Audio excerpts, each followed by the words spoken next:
안녕하세요. 절대값TV의 명품 PD 한PD입니다. 자, 오늘은 급격하게 충격을 주고 있는 어떤 세계의 경제 상황, 그리고 주식 상황, 그리고 부동산 상황, 전반적인 이야기를 좀 해보겠습니다.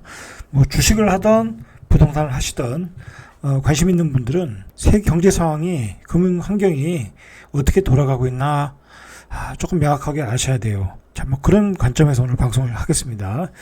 자, 제가 일부러 나스닥 차트를 띄웠어요.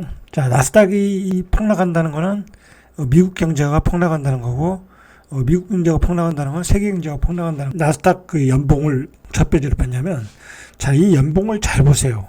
잘 보시면 2011년, 12년부터 계속 우상향이에요.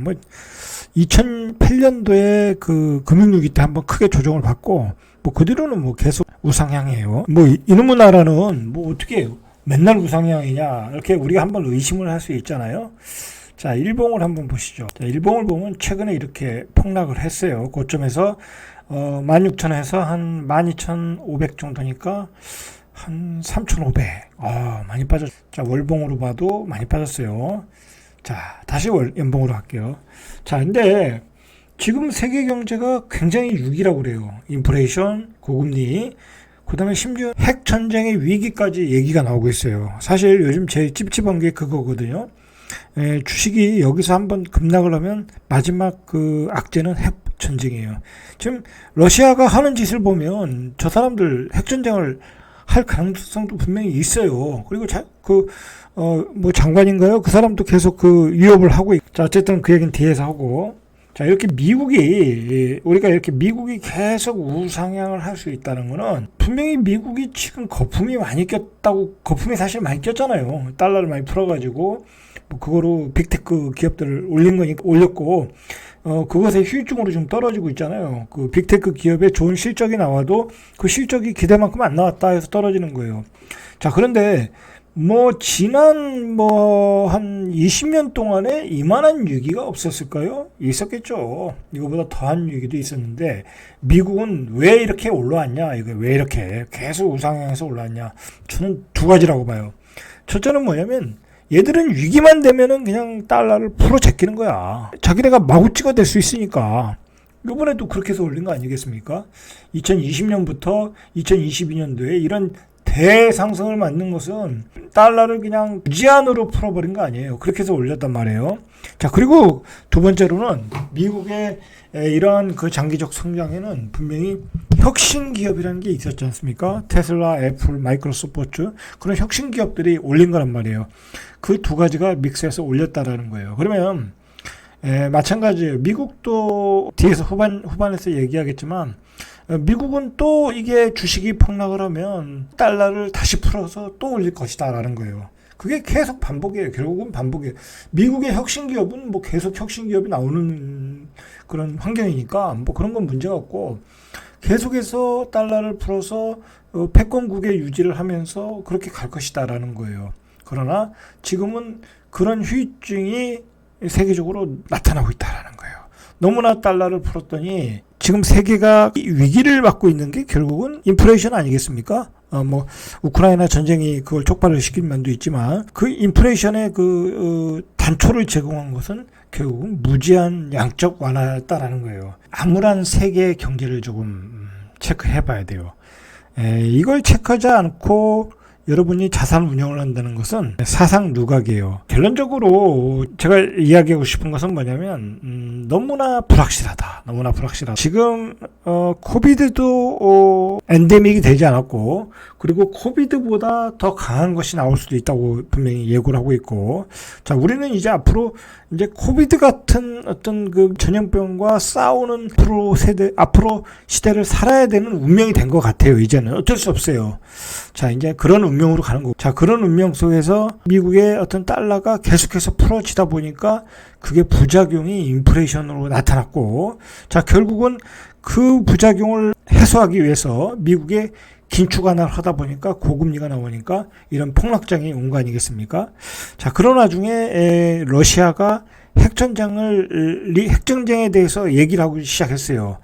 자, 그리고 중국은 이 와중에 또 코로나 봉쇄로 코로나 전염병에 대한 전염병으로 인한 또 봉쇄 작전으로 가고, 자, 그래서 지금 미국, 중국, 한국의 주식이 다 폭락하고 있다라는 거예요. 가장 그 혹독한 상황에 세계 경제가 직면하고 있다라고 봐야 돼요. 자, 사실 이러한 아무것도 투자할 수가 없어요. 그러면 어떠한 자산에도 투자할 수가 없는데, 제 개인적으로 생각할 때는 코인이 가장 위험해요. 코인이. 왜냐면 코인은 말 그대로 유동성에 의해서, 과다한 유동성에 의해서 어떤 그 유동성에 의해서 원래는 그 뭐 어떤 투자 상품이 아니었던 게 투자 상품이 되면서 뭐 굉장한 그 어떻게 보면 화폐로서의 그 뚜렷하게 인정을 받지 않았는데, 그 투기성 자본이 몰려오면서 거의 뭐 8,000달러까지 가지 않았습니까? 자, 그런데 만약에 그 유동성을 조인다고 하면 코인이 가장 위험하다.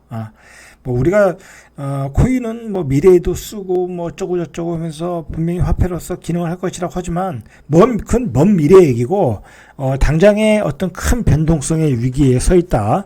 우리가 2000년도 초반에 그 나스닥 주식들이 거품이 빠질 때처럼 코인도 그렇게 크게 빠질 가능성이 있어요. 자, 코인이 위험하고, 자, 그 다음에 이러한 위기 속에서 두 번째로 위험한 것은 이제 부동산이에요. 당연히 이제 그 부동산이라는 것은 최근 3, 4년 동안에, 최근 한 10년 동안에 급등했던 것은 초저금리 유동성으로 급등한 거 아니에요? 초저금리였기 때문에 많은 사람들이 대출을 많이 받아서 투자하고, 자, 그랬단 말이에요. 그러니까 당연히 이제 자산의 버블이 긴축을 해야 된다고 하면 자산의 버블은 빠질 수밖에 없어요. 자, 이런 큰 그림에서 지금 자산 시장을 보셔야 돼. 자, 그러면 지금 결론적으로 제가 뒤에서 이야기하려고 그랬는데, 결론적으로 가장 유리한 건 뭐냐? 현금을 쥐고 있는 사람이 지금은 가장 유리해요. 자, 현금을 쥐고 있다가 뭐 코인이 싸면 사라, 뭐 부동산이 싸면 사라가 아니라, 지금은 한마디로 현금을 들고 있는 사람 입장에서는 꽃놀이패가 된 거야. 일단 금리가 계속 올라가잖아요. 그죠? 여러분, 지금 금리가 만약에 예대 금리를 지금 3%까지는 안 주는 것 같고 한 3.5에서 한 4%만 넘어도요. 예대 금리가 만약 4%대가 되면 여러분 아무것도 살 게 없어요. 주식도 살 필요도 없고, 그다음에 코인도 살 필요도 없고, 부동산도 살 필요가 없어요. 상가도 살 필요가 없고, 그냥 은행에다 저금해 놓으면 되는 거야. 은행에다. 자, 그럼 매년 4%씩 나온다. 자, 그런데 지금은 다른 자산에 가면 다 거품이 빠지는 시기이기 때문에 가장 안전하고 가장 고수익률이 예금하는 거라는 거예요. 자, 그러면 그렇게 예금했던 돈을 가지고 자산이 크게 낙폭이 왔을 때 들어가면 되잖아요. 자, 그러니까 지금은 현금을 가지고 있는 사람이 최고의 원업이다라는 거예요, 지금은. 제가 이렇게 방송하는 것은 뭐 신문 기사를 뭐 정리하고 뭐 남의 얘기를 그렇게 하는 게 아니에요. 뭐 들으시면 아시겠지만 저는 뭐 20대 때부터 주식도 하고 30대부터 부동산도 했기 때문에 그 거의 뭐 실전에서 현장에서 투자를 많이 한 사람이에요. 그러니까 어떤 세계적으로 나타나는 어떤 그 악재들, 그다음에 뭐 어떤 현상들을 가지고 그것을 투자와 연결시켜서 그래서 어떻게 하면 가장 이익이 날까를 구체화할 수 있는 그런 그 능력을 가진 사람이에요. 자, 그런 관점에서 제 이야기를 들으셔야 돼요. 그냥 아마추어들이 그냥 뭐 신문을 보고 정리해서 뭐 자기도 뭔 얘기인지도 모르고 이걸 어떻게 현실 투자에서 적용할까도 모르는 그런 아마추어들하고는 틀려요. 저는 실제적으로 주식도 많이 하고, 그리고 주식도 뭐 거의 몇십 년 했고, 그리고 부동산 투자도 많이 했고, 자, 그것을 산전수전 다 겪어왔던 얘기를 하는 거예요. 그런 의미에서 최근에 그 벌어지는 상황이 그렇게 녹록지 않은 상황이에요. 미국이 지금 빅스텝에서 자이언트 스텝으로 간다고 그러잖아요. 그러면은 0.75, 지금 금리가 폭등시키기 때문에 미국의 나스닥이 막 크게 낙폭을 갖고 있는 거예요. 자, 그만큼 미국이 지금 아주 발등에 불이 떨어졌어요. 어쨌든 이런 불똥이 결국은 미국의 금리 인상이 우리나라로 보면 그 환율이 올라가는 거거든요. 자, 그래서 지금 2년 만에 1250원, 지금 뭐 1300원도 거의 가지 않겠냐라고 예상을 하고 있어요. 자, 환율이 급등을 한다는 것은 우리가 수입하는 원재재 가격이 비싸게 수입을 해야 된다. 자, 그러면 우리도 물가를 올릴 수밖에 없어요. 우리의 물가를 올린다는 것은 결국 인플레잖아요. 그러면 우리도 금리를 올릴 수밖에 없어요. 지금 미국이 다음 달에 0.75 올리고 그 다음 달에 또 0.75 뭐 그렇게 올리기만 하면 역금리가 생긴다고 그래요. 우리나라 금리와 미국 금리가 역전이 된다. 그러면 달러들이 또 우르르 빠져나간다는 거예요. 자, 지금은 그렇게 환율이 중요한데 최근에 그 삼성전자를 외국인들이 하루에 수백만 줄 팔잖아요. 그렇게 수백만 줄 팔아도 삼성전자 그 비율이 1%도 안 떨어졌어요. 그만큼 삼성전자를 많이 들고 있어요. 자, 그만큼 외국인들의 매도는 끝이 없이 나올 수 있다. 아, 그게 심각한 거예요, 지금. 자, 그게 뭐냐? 환율이라는 거예요. 지금 환율이, 대한민국의 환율이, 원화의 가치가 계속해서 떨어질 가능성이 있다라는 거예요. 지금 돌아가는 상황으로 볼 때. 자, 그래서, 지금 저도 이제 최근에 주식시장에 적극적으로 참여해서, 주식을 좀 많이 샀는데, 이게 보니까, 이제 우리가 2600에서 2800 정도 보고 이제 거래를 하고 있잖아요. 제가 이제 그 정도 밴드에서 우리가 거래를 해보자. 근데 지금 오늘 자 2600 한 39, 29포인트는 뭐 많이 빠지는 건 아니에요. 미국 빠진 거 비해. 자, 문제는 이게 지금 제가 보기에 굉장히 심각한 상황으로 지금 왔어요. 자, 이게 보면 이제 2600 정도가 바닥이니까 여기서 바닥에서 들어 올랐다라고 이렇게 생각할 수 있지만 이게 그렇지가 않아요. 많이 빠지는 것도 안 좋지만 여기서 뭐 들려 올렸다고 안심할 수 있는 단계가 아니라는 거예요. 왜냐하면 외국인의 매도가 조금 줄어서 이게 수급이 조절돼서 이나마 양봉으로 난 거지. 이게 장기적으로 그러니까 중장기적으로 지금 올라갈 힘이 없는 거야. 밑에서 바닥에서 받쳐주는 힘이 있는데 올라갈 힘이 없다. 뭐 개인이 사는 것도 아니고 외국인이 사는 것도 아니고 외국인들은 앞으로도 계속 팔 가능성이 높아요. 지금 경제의 기조가 그렇잖아요. 원달러 환율이 원화 환율이 떨어지고 달러 가치가 올라가고 환율이 폭등하고 있고 외국인들이 들어올 수가 없어요. 환율이 폭등하면. 자, 그런데 환율이 폭등하는 요인에는 미국의 긴축과 금리 인상이다. 자, 그런데 미국의 긴축은 지금 안 할 수가 없는 상황이고 빅스텝에서 자이언트 스텝으로 바뀌어가고 있다. 자, 이게 아주 지금 절박한 상황이고, 자, 이런 그 긴장감을 좀 제대로 읽어야 될 것 같아요. 여러분, 제가 꼭 드리고 싶은 말 중에 하나는 뭐냐면, 제가 이런 말 하면 좀 그 증권방송 하시는 분들한테는 싫어할 텐데, 특히 증권사에서 나오는 애널들이 하는 얘기들을 지금 믿으시면 안 돼. 고점에서도 믿으시면 안 되는 거 있지만, 지금도 믿으면 안 돼요. 제가 보기에는 저는 그래서 아예 보지도 않아요. 그 사람들 하는 얘기는.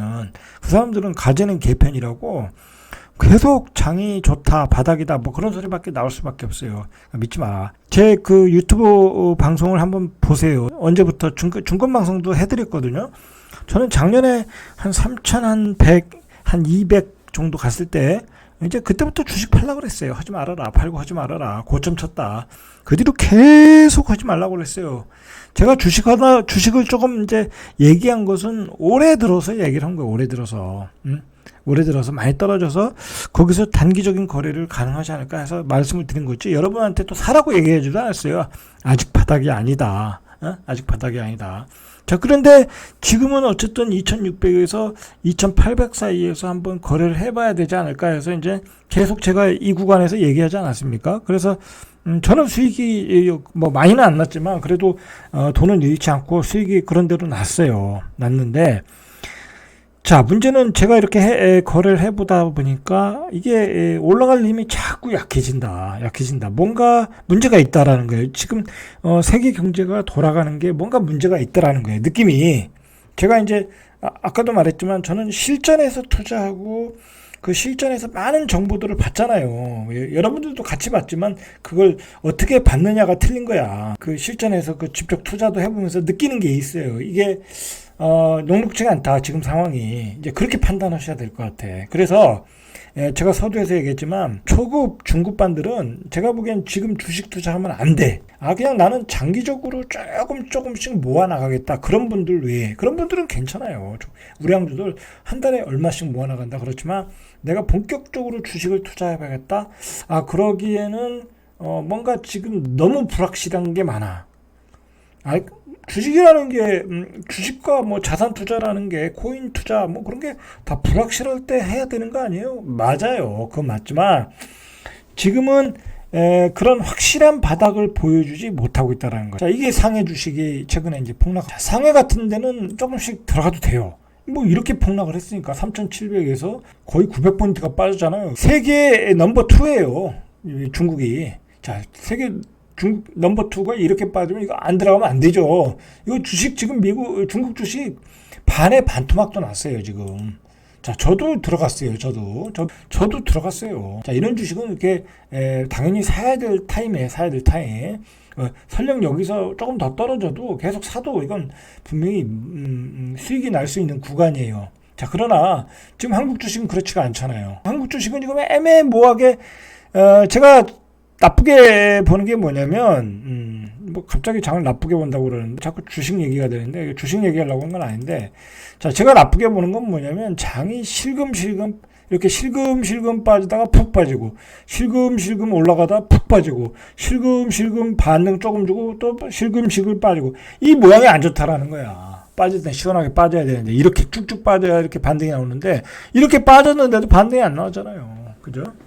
자, 그래서 장이 굉장히 안 좋다. 우리는 어차피 세계 경제의 영향을 받고 특히 미국 경제의 영향을 받는데 지금 미국 상이 현재로서는 안 좋다. 현재로서는 미국이 안 좋은 게 뭐냐면 이 미국에 갖고 있는 휴유증이 다 나타난 거예요. 뭐 어떻게 좋아질 전망이 안 보이는 거야. 인플레이션 때문에 그리고 전쟁 때문에 코비드 때문에 그런데다가 주가는 꼭대기까지 올랐는데 기대에 미치지 못하는 그 실적들이 나오고 있다라는 거예요. 이 쌍끌이가 세계 증시를 위협하고 있다라는 거예요, 지금. 그래서 세계 증시가 지금 힘을 못 쓰고 있어요. 지금 나스닥 주식 그동안 많이 올랐던 주식들, 뭐 엔비디아라든지 뭐 테슬라든 애플이라든지 그런 주식을 거래해 보면 그 매도세가 장난 아니에요. 도저히 뭐 장이 올라갈 수가 없는 거야. 그냥 다 매도야, 다 매도. 지금 뭐 제가 좀 일일이 차트를 보진 못하겠지만 테슬라, 애플 뭐 사실 이런 주식 지금 사면 안 돼요. 지금 사면 안 된다. 지금 너무 많이 올랐다. 너무 많이 오르고 지금 하락의 초반밖에 안 되는 거야. 조심하셔야 돼요. 자, 이런 상황에서 주식을 가져갈 사람들이 별로 없어요. 글로벌 투자은행 모건 스탠리는 S&P 500 지수가 이전 최고치 대비 20% 하락하는 약세 장에 진압했다. 자, 그러니까 한 20% 빠졌잖아요. 이제 약세장에 왔다라는 거야. 이거는 하락의 초기에 불과하다라는 거야. 자, 이런 시장에서 여러분들 장기 투자 하시겠습니까? 아니라는 거야, 장기 투자. 단기 트레이딩, 반등을 먹고 나오는 트레이딩을 하되 장기로 갈 수가 없는 거래요.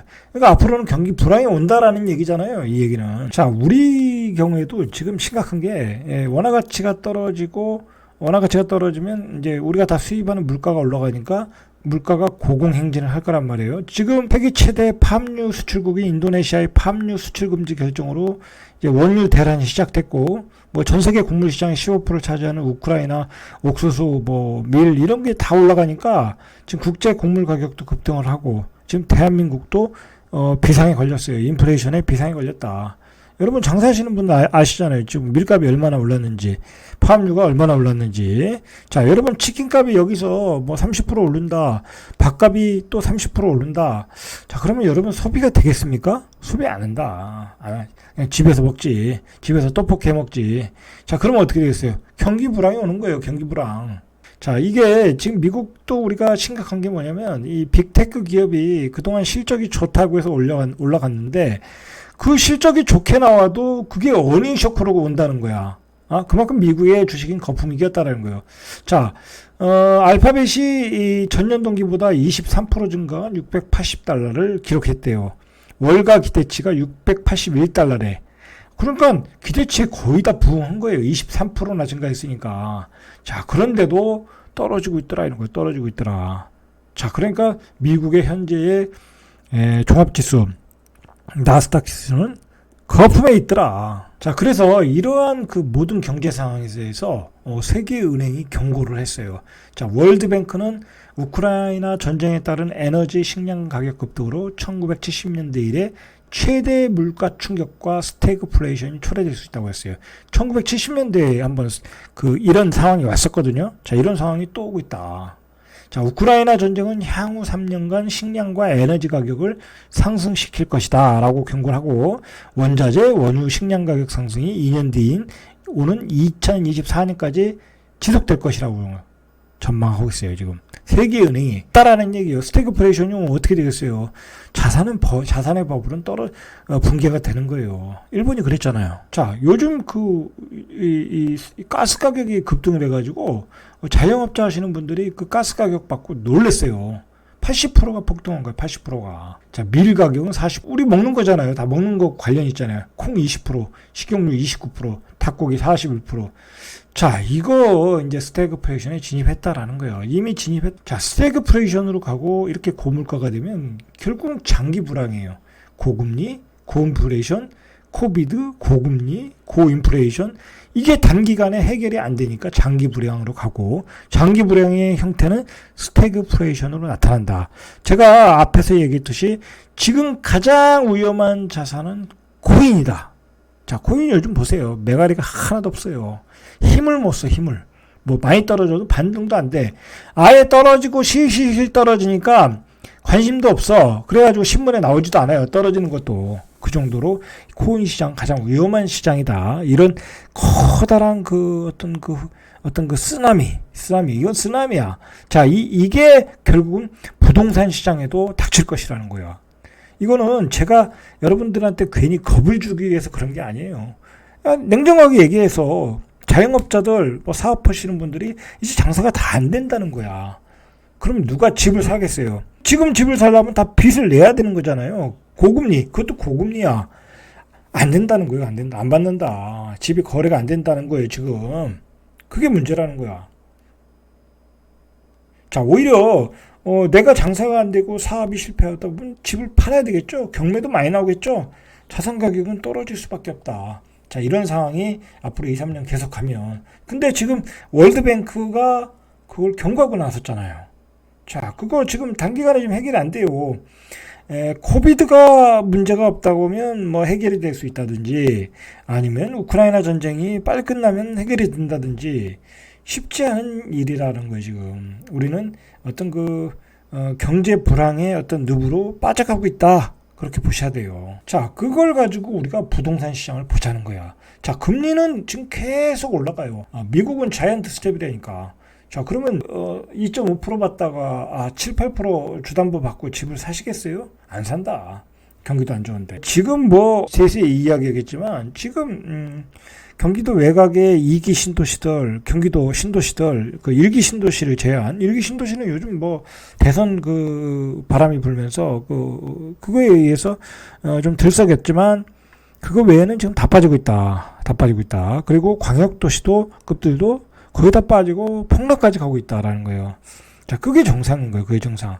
자, 그러면 1기 신도시와 강남은 무슨 특별한 거냐? 아니라는 거예요. 아니라는 거다. 결국은 마지막 휘날레, 마지막 폭락과 거품이 빠지는 것은 강남일 가능성이 높아요. 강남은 요즘 신고가 나오고 있다는데, 자, 그거는 철없는 사람들이 아무것도 이러한 경제 상황에 쓰나미가 오는 것도 모르고 가서 넙죽넙죽 사는 거예요. 넙죽넙죽.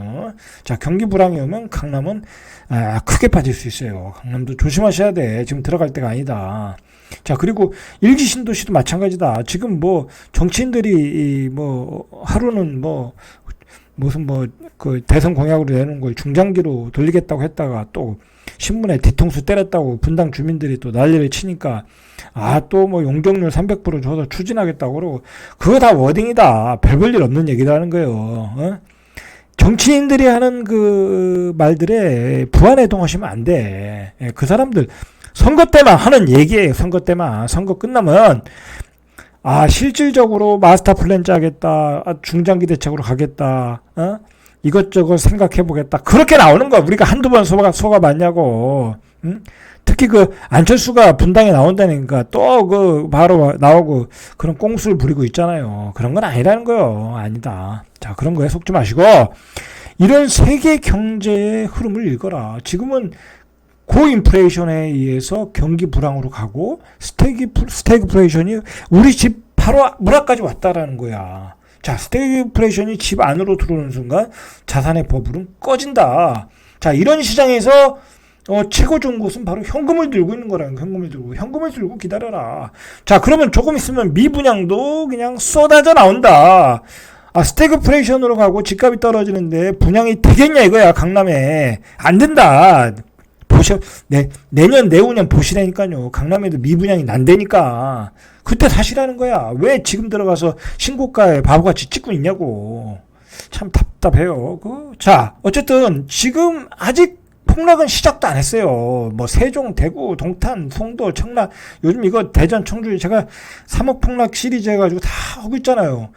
제가 이렇게 폭락하는 도시들을 이야기하는 것은 제가 무슨 예언을 하는 게 아니잖아요. 실거래된 거. 그리고 이 지역에 다 대장주야. 그 지역의 아파트를 가지고 제가 폭락했다. 팩트를 얘기하고 왜 폭락했나. 그리고 앞으로 더 많이 빠질 수도 있겠다라고 얘기하는 거잖아요.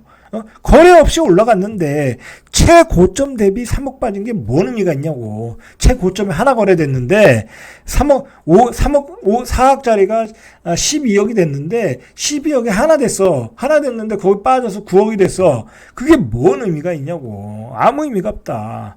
예? 거래량 없이 올라간 게 거래량 없이 호가 찍는 건 의미가 없다라는 거예요. 저는 제가 언제부터 폭락을 얘기했나. 제 한번 유튜브 블로그 들어와서 다 보세요. 언제부터 얘기했나. 예? 이거 얘기한 지 뭐 작년 그 최고점을 찍을 때 얘기한 거예요. 최고점. 그때 영끌하지 말아라. 예? 영끌하면 패가 망신한다. 그때부터 얘기한 거예요. 이렇게 집값이 고점일 때 이 폭락한다는 얘기를 못하면 누가 이 이야기를 하겠습니까? 예? 그리고 저는 팩트 가지고 얘기하잖아요. 팩트. 자, 어쨌든 이 서울 강북, 경기도 외곽, 그리고 이 핵심 2기 신도시들 다 폭락하고 있다. 1기 신도시는 정치인들의 그 말발에 의해서 잠깐 반등하는 것 뿐이다. 자, 이제 핵심 지역들의 그 미계약이 속출하고 있다. 여러분, 2기 신도시 송도 같은 데서도 미분양이 이제 속출해요. 이제 9억에도 분양 안 받는다는 거야. 아, 그런데 굳이 1기 신도시 그 썩다리 아파트를 왜 사냐고. 비싼 돈에. 예? 2기 신도시에서도 미분양이 나는데 2기 신도시 가서 새 아파트 사세요. 예? 언제 될지 모르는 왜 재개발 재건축 거기 들어가서 고생을 하냐고. 그럴 필요 없다. 이제 강남도 미분양이 난다는 거야. 강남 미분양을 사세요.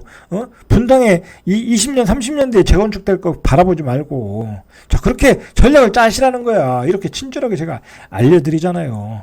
자, 결국은 지금 세계 경제가 돌아가는 꼬라지를 보면 강남 하락은 불볼 듯이 뻔하고 마지막 휘날레가 된다는 거야. 버블이 빠지는 시기가 됐다. 여러분들 지금 가능한 현금을 모으셔서 이것 지금 투자할 때가 아니에요. 이것저것 하지 말고 현금을 다 모아서 고금리 상품에 놓고 기다려라. 지금 자산 버블이 빠지기 시작했다. 자, 오늘은 여기까지. 이상 절대값TV의 명품 PD 한PD였습니다.